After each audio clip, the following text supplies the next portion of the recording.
नमस्कार। आकाशवाणी से प्रस्तुत है समाचार प्रभात।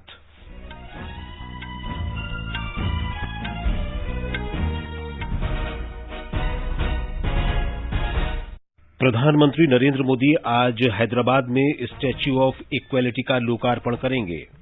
केरल सरकार ने सोमवार से स्कूल कॉलेज चरणबद्ध तरीके से खोलने का फैसला किया। कर्नाटक में थिएटर, जिम, योग केंद्र और स्विमिंग पूल को पूरी क्षमता से चलाने की अनुमति। भारत का कोविड टीकाकरण 168 करोड़ 92 लाख के आंकड़े के पार। पंजाब के मुख्यमंत्री चरणजीत सिंह चन्नी के भतीजे भूपिंदर सिंह हनी को 8 फरवरी तक प्रवर्तन निदेशालय की हिरासत में भेजा गया।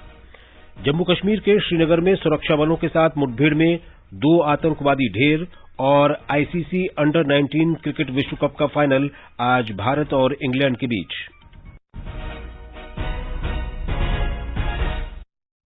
समाचार प्रभात में रवि कपूर के साथ मैं विशाल शर्मा। देश के कई हिस्सों में कोरोना संक्रमण तेजी से फैल रहा है। हमारी अपील है कि आप सतर्क रहें और 15 से 18 वर्ष के किशोरों सहित अन्य लोगों के टीकाकरण में मदद करें। कोरोना वायरस के नए स्वरूप ओमिक्रॉन से चिंताएं बढ़ी हैं। सुरक्षित रहने के लिए कृपया 3 सरल उपायों का पालन अवश्य करें। मास्क पहनें, 2 गज की सुरक्षित दूरी बनाए रखें, हाथ और चेहरा साफ रखें। कोविड से संबंधित किसी भी जानकारी और मार्गदर्शन के लिए राष्ट्रीय हेल्पलाइन नंबर 01123978046 और 1075 पर संपर्क करें। और अब समाचार विस्तार से। प्रधानमंत्री नरेंद्र मोदी आज हैदराबाद जाएंगे। वे पतनचेरू में अंतर्राष्ट्रीय फसल अनुसंधान संस्थान का दौरा करेंगे और संस्थान के स्वर्ण जयंती समारोहों का शुभारंभ करेंगे। शाम को प्रधानमंत्री हैदराबाद में स्टैच्यू ऑफ इक्वलिटी यानी समता प्रतिमा का लोकार्पण करेंगे। एक रिपोर्ट। 216 फुट ऊंची ये प्रतिमा 11वीं सदी के संत रामानुजाचार्य की है, जिन्होंने धर्म, जाति और नस्ल सहित जीवन के सभी पक्षों में समानता पर बल दिया। ये प्रतिमा पंचधातु स्वर्ण, चांदी, तांबा, पीतल और जस्ते से निर्मित है। सुखासन मुद्रा में ये विश्व की सबसे ऊंची धातु प्रतिमा है। ये 54 फुट ऊंचे आधार भवन भद्र वेदी पर स्थित है। इस भवन के विभिन्न मंजिलों पर वैदिक डिजिटल पुस्तकालय और शोध केंद्र, थिएटर, प्राचीन भारतीय ग्रंथ और श्री रामानुजाचार्य की विभिन्न कृतियों से संबंधित दीर्घाएं हैं। श्री रामानुजाचार्य आश्रम के श्री चिन्ना जीयर स्वामी ने इस प्रतिमा की संकल्पना की थी। प्रधानमंत्री मोदी समता प्रतिमा के चारों ओर निर्मित 108 विष्णु मंदिर दिव्य देशम की प्रतिकृतियों के भी दर्शन करेंगे। रवि कुमार की रिपोर्ट के साथ समाचार कक्ष से फरहत नाज। उत्तर प्रदेश में विधानसभा चुनाव के पहले चरण के प्रचार के लिए केवल 4 दिन बचे हैं। इस चरण में 10 फरवरी को वोट डाले जाएंगे। अन्य चरणों के चुनाव प्रचार में भी तेजी आ रही है। हमारे संवाददाता की रिपोर्ट। घर घर जनसंपर्क करने से लेकर वर्चुअल रैलियों के आयोजन और छोटी सभाओं के जरिए तमाम राजनीतिक दल जनता का समर्थन हासिल करने की जी तोड़ कोशिश कर रहे हैं। तमाम वरिष्ठ भाजपा नेता आज उत्तर प्रदेश के विभिन्न जिलों में चुनाव प्रचार करेंगे, जिनमें जेपी नड्डा, राजनाथ सिंह, योगी आदित्यनाथ, केशव प्रसाद मौर्य, स्वतंत्र देव सिंह और स्मृति ईरानी प्रमुख हैं। आम आदमी पार्टी के सांसद संजय सिंह हापुड़ में चुनाव प्रचार करेंगे। वहीं इसी जिले में AIMIM के प्रमुख असदुद्दीन ओवैसी भी अपनी पार्टी के प्रत्याशी के लिए वोट मांगेंगे। वहीं बसपा सुप्रीमो मायावती की आज सहारनपुर में रैली प्रस्तावित है। इस बीच कल नाम वापसी की आखिरी तारीख निकल जाने के बाद अब तीसरे चरण के चुनावी समर में 627 उम्मीदवार रह गए हैं। इस चरण में 20 फरवरी को वोट डाले जाएंगे। सुशील चंद्र तिवारी, आकाशवाणी समाचार, लखनऊ। गोवा में विधानसभा चुनाव प्रचार तेज हो गया है।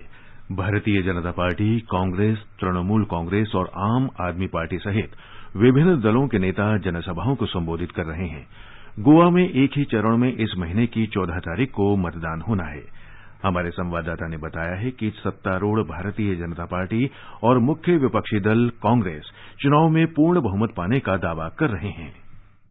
भाजपा के वरिष्ठ नेता और मुख्यमंत्री प्रमोद सावंत ने कहा कि इस बार विधानसभा चुनाव में खंडित जनादेश नहीं होगा। और पार्टी अपनी बूते सरकार बनाएगी। श्री सावंत ने कहा कि पार्टी को अल्पसंख्यक समुदाय का समर्थन हासिल हो रहा है। उन्होंने कहा कि बीजेपी ने इस बार 40 में से 12 टिकट अल्पसंख्यक समुदाय के लोगों को दिया है। दूसरी ओर कांग्रेस के वरिष्ठ नेता राहुल गांधी ने कहा कि पार्टी ने दल बदलुओं को टिकट नहीं दिया है। उन्होंने कहा कि इस बार नए लोगों को मौका दिया गया है। राहुल गांधी ने दावा किया कि कांग्रेस पूर्ण बहुमत के साथ सरकार बनाएगी। तृणमूल कांग्रेस अध्यक्ष ममता बनर्जी ने कहा कि गोवा के लोगों ने भाजपा सरकार को बदलने का मन बना लिया है।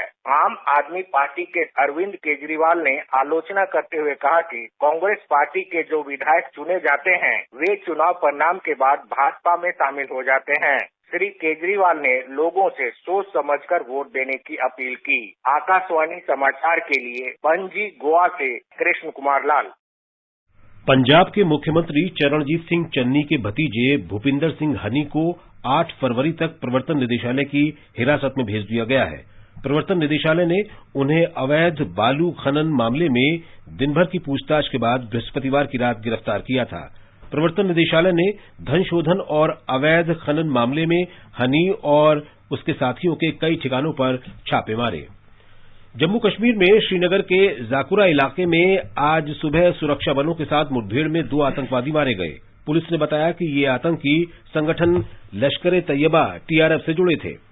एक की पहचान इखलाक हाजिन के रूप में हुई है, जो हाल में अनंतनाग के हसनपुरा में हेड कांस्टेबल अली मोहम्मद की हत्या में भी शामिल था। मारे गए आतंकवादियों के पास से 2 पिस्तौल सहित आपत्तिजनक सामग्री बरामद हुई है।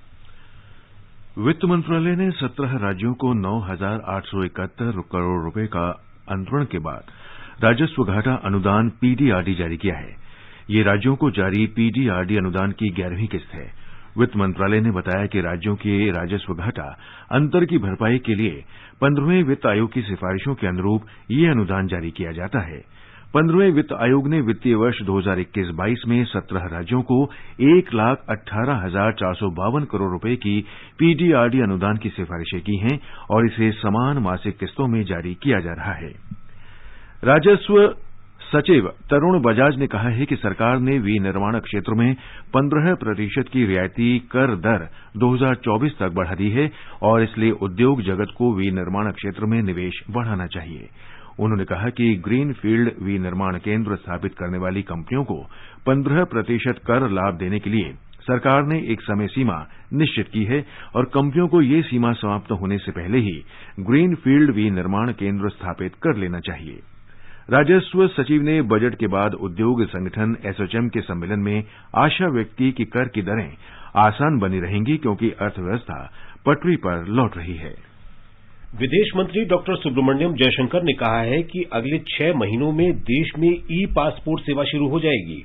उन्होंने लोकसभा में बताया कि चिप आधारित पासपोर्ट से देश के नागरिकों की अंतर्राष्ट्रीय यात्रा आसान हो जाएगी। श्री जयशंकर ने बताया कि ई पासपोर्ट जारी करने के पहले चरण में 4.5 करोड़ चिप और एंटेना की आपूर्ति के लिए आशय पत्र दिया गया है। So the entire world is moving now to chip-based passport. We have already started the process. We have issued letters of intent to get 4.5 crore of chips and antenna to be procured. We expect once we award the contracts, within 6 months we will be in the process of issuing the passport. We will do it in this financial year. आगे बढ़ने से पहले एक नजर मुख्य समाचारों पर। प्रधानमंत्री नरेंद्र मोदी आज हैदराबाद में स्टैच्यू ऑफ इक्वलिटी का लोकार्पण करेंगे। केरल सरकार ने सोमवार से स्कूल कॉलेज चरणबद्ध तरीके से खोलने का फैसला किया। कर्नाटक में थिएटर, जिम, योग केंद्र और स्विमिंग पूल को पूरी क्षमता से चलाने की अनुमति। भारत का कोविड टीकाकरण 168 करोड़ 92 लाख के आंकड़े के पार। पंजाब के मुख्यमंत्री चरणजीत सिंह चन्नी के भतीजे भूपिंदर सिंह हनी को 8 फरवरी तक प्रवर्तन निदेशालय की हिरासत में भेजा गया। जम्मू कश्मीर के श्रीनगर में सुरक्षा बलों के साथ मुठभेड़ में 2 आतंकवादी ढेर। आईसीसी अंडर 19 क्रिकेट विश्व कप का फाइनल आज भारत और इंग्लैंड के बीच।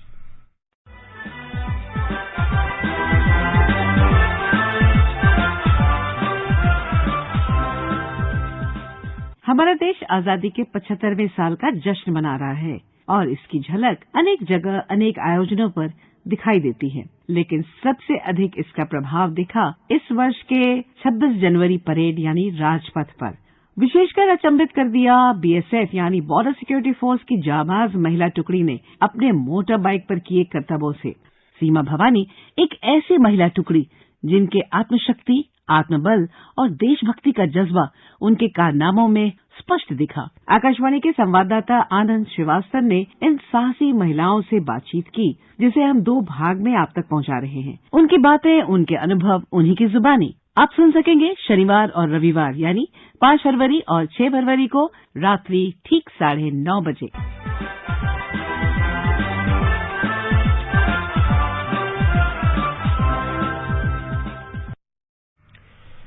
देश में अब तक 168 करोड़ 92 लाख से अधिक कोविड रोधी टीके लगाए जा चुके हैं।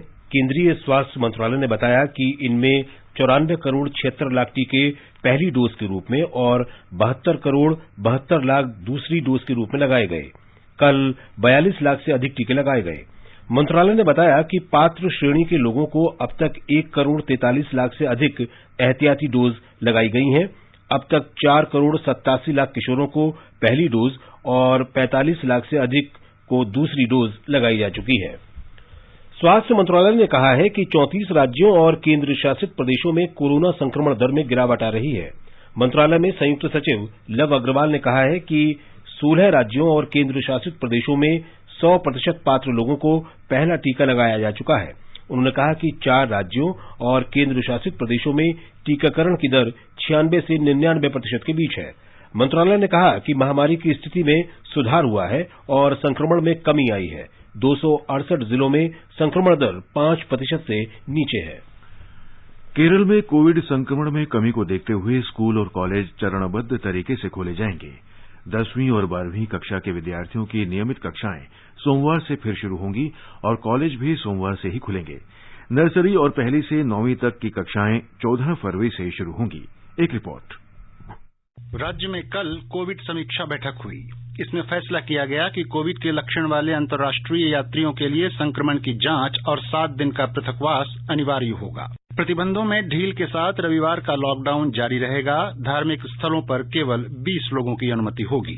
राज्य में कल 41,037 लोग संक्रमण मुक्त हुए और 38,684 लोगों में संक्रमण की पुष्टि हुई। संक्रमण दर घटकर 32% रह गई है। राज्य में कल संक्रमण से 28 लोगों की मृत्यु हुई। अब तक केरल में इस महामारी से 57,296 लोगों की मौत हो चुकी है। प्रकाश श्रीधरन की रिपोर्ट के साथ समाचार कक्ष से कुमार राधारमण।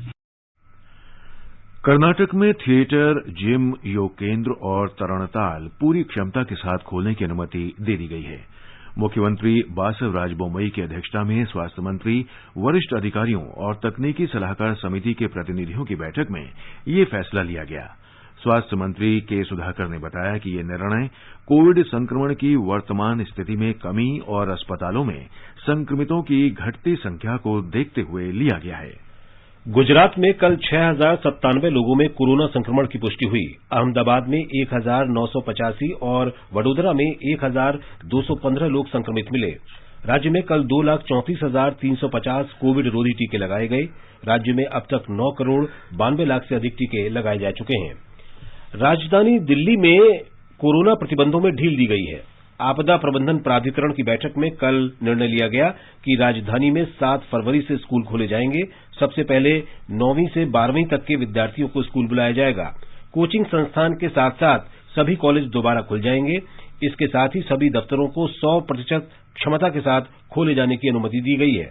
इसके अलावा संचालकों की मांग पर जिम, स्पा, स्विमिंग पूल को भी खोलने की अनुमति दी जाएगी। रात्रि कर्फ्यू में भी ढील दी गई है। अब रात 11 बजे से सुबह 5 बजे तक कर्फ्यू होगा। आईसीसी अंडर 19 क्रिकेट विश्व कप का फाइनल आज भारत और इंग्लैंड के बीच होगा। मैच वेस्टइंडीज के नॉर्थ साउंड के सर विवियन रिचर्ड्स स्टेडियम में भारतीय समय के अनुसार शाम 6:30 बजे से खेला जाएगा।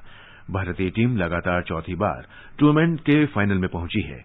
सेमीफाइनल में कप्तान यश ढूल के शानदार शतक की बदौलत भारत ने ऑस्ट्रेलिया को 96 रन के बड़े अंतर से हराया था। आजादी के अमृत महोत्सव के अंतर्गत आइए अब सुनते हैं आकाशवाणी की विशेष प्रस्तुति आजादी का सफर। आजादी का अमृत महोत्सव।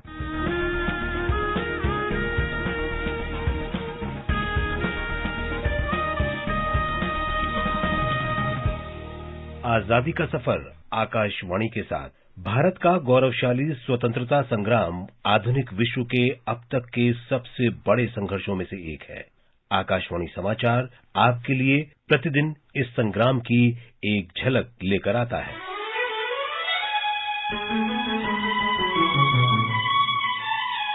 आज की कड़ी में हम स्वतंत्रता सेनानी रमेश स्वामी को याद करते हैं, जिनका 5 फरवरी 1947 को निधन हो गया था। वो तत्कालीन भरतपुर राज्य के जाने माने स्वतंत्रता सेनानी थे।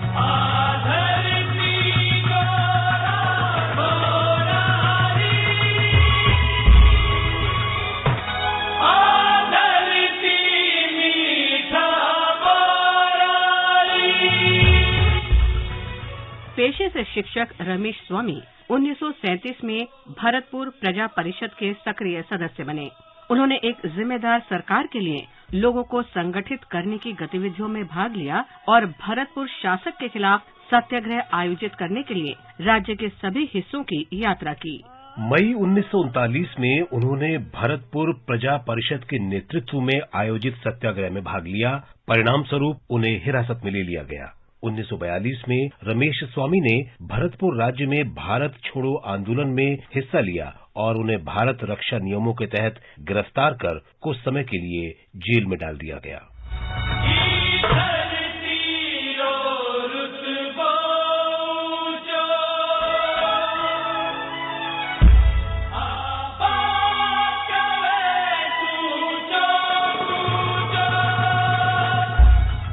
फरवरी 1947 में रमेश स्वामी ने भुसावर और भरतपुर राज्य के अन्य स्थानों पर बेगार विरोधी आंदोलन में भाग लिया।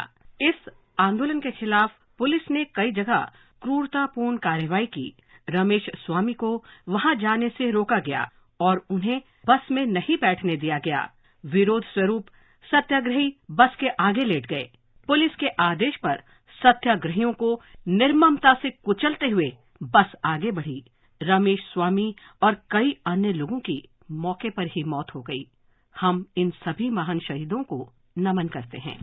वतन पे जो फिदा होगा, अमर हो नौजवान होगा, रहेगी जब तलक दुनिया ये अफसाना बयां होगा। आज हम जयंतिया स्वतंत्रता सेनानी ऊ गिरी डोलोई को भी याद कर रहे हैं, जो 5 फरवरी 1862 को शहीद हुए थे। जयंतिया हिल्स के एक क्षेत्र के प्रमुख ऊ गिरी डोलोई ने मेघालय में अपने पैतृक गांव शांगपुंग पर कब्जा करने की कोशिश कर रहे ब्रिटिश सशस्त्र बलों का विरोध करने में अग्रणी भूमिका निभाई थी।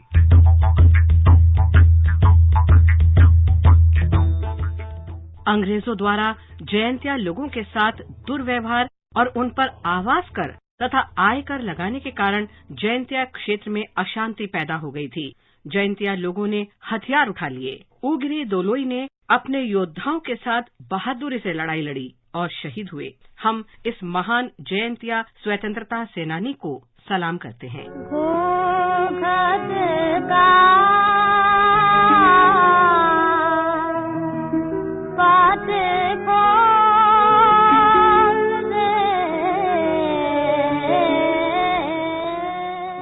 आज हम प्रसिद्ध शास्त्रीय गायिका ज्योथिका रॉय को भी याद कर रहे हैं, जिनका निधन 5 फरवरी 2014 को हुआ था। वे महात्मा गांधी की पसंदीदा गायिका थीं। गांधी जी अपनी प्रार्थना से पहले हर दिन उनके भजन सुनते थे। स्वतंत्रता पूर्व के दिनों में आधुनिक मीरा के रूप में विख्यात ज्योथिका रॉय मीराबाई के भजनों के गायन के लिए लोकप्रिय थीं।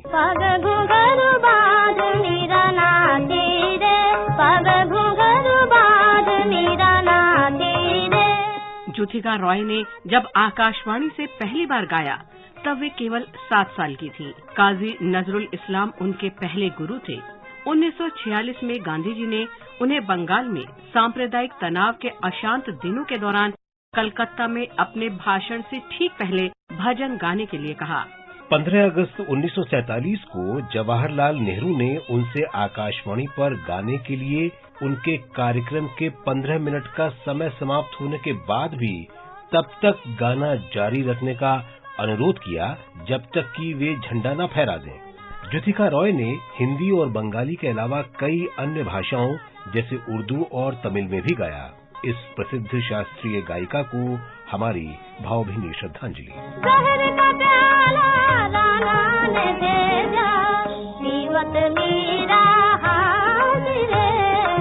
इसके साथ ही आजादी का सफर आकाशवाणी समाचार के संग श्रृंखला का ये अंक समाप्त हुआ। मिलते हैं कल अगली कड़ी में।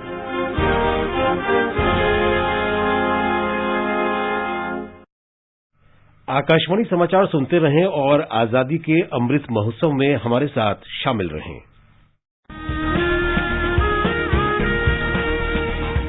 आजादी के 75 वर्षों का पर्व अमृत महोत्सव के पावन अवसर पर आकाशवाणी समाचार लेकर आया है अमृत महोत्सव क्विज। आप भी इस क्विज का हिस्सा बन सकते हैं। हमारे समाचार बुलेटिनों में पूछे गए स्वतंत्रता आंदोलन से जुड़े प्रश्नों का जवाब देकर आपसे ये सवाल प्रत्येक सोमवार और मंगलवार को सुबह 8 बजे प्रसारित होने वाले बुलेटिन समाचार प्रभात में पूछे जाएंगे। श्रोता email Amrit Mahotsav quiz @prasarbharati.gov.in पर अपने जवाब भेज सकते हैं। आप अपने जवाब व्हाट्सएप नंबर 8826546262 पर भी भेज सकते हैं। विजेता का चुनाव सही जवाबों में से लकी ड्रॉ के माध्यम से होगा और इसकी घोषणा अगले दिन इसी बुलेटिन में की जाएगी। विजेता को प्रमाण पत्र के साथ एक उपहार भी दिया जाएगा। साथ ही विजेता का नाम हमारे ट्विटर हैंडल पर भी फ्लैश होगा। तो आइए मनाएं आजादी के 75 वर्षों का पर्व अमृत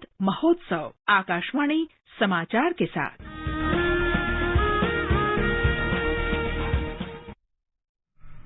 आजादी का अमृत महोत्सव के लिए सभी उपभोक्ताओं को शुभकामनाएं। हॉलमार्क सोने की शुद्धता सुनिश्चित करता है। हमेशा हॉलमार्क वाले सोने के आभूषण खरीदें। उपभोक्ता संबंधित किसी भी शिकायत के लिए कृपया राष्ट्रीय उपभोक्ता हेल्पलाइन के टोल फ्री नंबर 14404 पर संपर्क करें। उपभोक्ता मामले विभाग भारत सरकार द्वारा जनहित में जारी। बसंत पंचमी आज देश भर में धार्मिक श्रद्धा, आस्था और पारंपरिक उल्लास के साथ मनाई जा रही है। हे माता सरस्वती शारदा विद्यादानी दयानी दुख हरिणी जगत जननी। माघ शुक्ल पंचमी का ये दिन ज्ञान, विवेक, संपूर्ण कलाओं तथा काव्य और संगीत की देवी सरस्वती की उपासना का दिन है। इसे श्री पंचमी भी कहते हैं। इस अवसर पर बच्चों का विद्यारंभ कराने की परंपरा है। बिहार और बंगाल में इस अवसर पर विशेष आयोजन होते हैं। श्री पंचमी से ऋतुराज बसंत के आगमन की आहट मिलने लगती है और प्रकृति का एक नया कलेवर धारण करती है। प्रधानमंत्री नरेंद्र मोदी ने बसंत पंचमी और सरस्वती पूजा की शुभकामनाएं दी हैं। श्री मोदी ने सबके लिए मां शारदा के आशीष और ऋतुराज बसंत के उल्लास की कामना की। और अब एक नजर आज के मौसम पर। राष्ट्रीय राजधानी दिल्ली में घना कोहरा छाया रहेगा। कोलकाता में सुबह के समय धुंध और बाद में आसमान साफ रहेगा। चेन्नई में भी सुबह कोहरा रहेगा और बाद में आसमान बादलों से घिरा रहेगा। मुंबई में आसमान साफ रहेगा। इन महानगरों में न्यूनतम तापमान 6 और अधिकतम 32 डिग्री सेल्सियस तक रह सकता है। उत्तर में श्रीनगर, जम्मू, लेह, गिलगित और मुजफ्फराबाद में आंशिक रूप से बादल छाए रहेंगे। इन स्थानों पर तापमान 0 से 14 डिग्री नीचे से लेकर 17 डिग्री सेल्सियस के बीच रहेगा। दक्षिण में विशाखापत्तनम में बूंदाबांदी के साथ आंशिक रूप से बादल छाए रहेंगे। बेंगलुरु में धुंध और हैदराबाद में सुबह कोहरा छाया रहेगा। बाद में आसमान बादलों से घिरा रहेगा। इन शहरों में तापमान 16 और 32 डिग्री सेल्सियस के बीच रहने के आसार हैं। पूर्वोत्तर में इम्फाल, गुवाहाटी, शिलांग, ईटानगर, कोहिमा, गंगटोक, आइजोल और अगरतला में बादल छाए रहेंगे। इन स्थानों पर हल्की वर्षा हो सकती है। इन शहरों में न्यूनतम तापमान 2 और अधिकतम तापमान 23 डिग्री सेल्सियस रहने का अनुमान है। ये समाचार हमारी वेबसाइट newsonair.gov.in/hindi पर भी उपलब्ध हैं। और रवि, अब आप बताएं कि आज के समाचार पत्रों में क्या विशेष है। विशाल, दिल्ली में सोमवार से स्कूल कॉलेज खोले जाने का समाचार आज सभी अखबारों ने पहले पन्ने पर दिया है। हिंदुस्तान की सुर्खी है, राजधानी में सोमवार से खुलेंगे स्कूल कॉलेज। दिल्ली आपदा प्रबंधन प्राधिकरण ने कोरोना मामलों में कमी के बाद लिया फैसला, रात्रि कर्फ्यू जारी रहेगा। नवभारत टाइम्स के शब्द हैं, फिर बजेगी स्कूलों में घंटी। 9वीं से 12वीं तक की कक्षाएं सोमवार से और नर्सरी से 8वीं तक की कक्षाएं 14 फरवरी से खुलेंगी। कोरोना से मौत पर मुआवजा कोई खैरात नहीं, सुप्रीम कोर्ट के इन शब्दों को देते हुए अमर उजाला ने लिखा है, महाराष्ट्र और अन्य राज्यों में कई मामलों में कमियां निकालकर मुआवजा न देने पर शीर्ष अदालत ने नाराजगी जताते हुए कहा, कल्याणकारी राज्य होने के नाते मुआवजा देना सरकारों का कर्तव्य। आवेदन प्राप्त होने के 10 दिन के भीतर निपटारा करने के दिए निर्देश। नीट पीजी परीक्षा 6 से 8 सप्ताह तक टालने के केंद्र के फैसले को राजस्थान पत्रिका सहित कई अखबारों ने अहमियत दी है।